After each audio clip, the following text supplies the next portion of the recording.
BCS preliminary ও সহকারী থানা শিক্ষা অফিসার পদসহ বিভিন্ন সরকারি নিয়োগ পরীক্ষার প্রশ্নপত্র মিলছে ফেসবুক পেজে।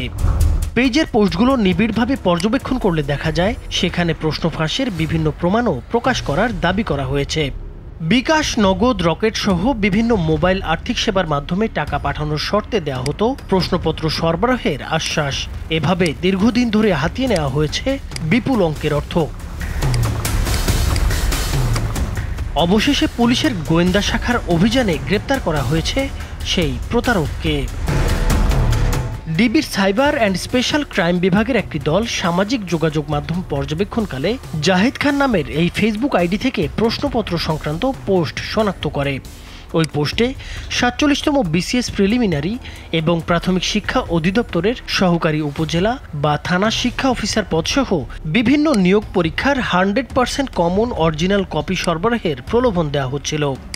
পরে গোপন তথ্য ও প্রযুক্তির সহায়তায় প্রতারক স্বাধীন মিয়ার অবস্থান শনাক্ত করে পুলিশ। পরদিন সকালে পল্লবী থানার একটি বাসায় অভিযান চালিয়ে তাকে গ্রেপ্তার করা হয়। অভিযানে তার কাছ থেকে 4টি মোবাইল ফোন, একটি ল্যাপটপ এবং 8টি সিম কার্ড জব্দ করা হয়।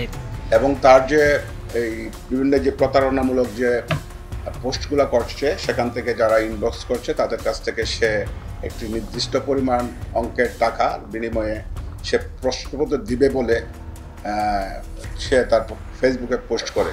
কিন্তু পরবর্তীতে দেখা যাচ্ছে সে ওই প্রতারক চক্র ওদের কাছ থেকে যারা প্রশ্নপত্র নিতে চায় তাদের কাছ থেকে টাকা নিয়ে তাদেরকে ব্লক করে দিচ্ছে।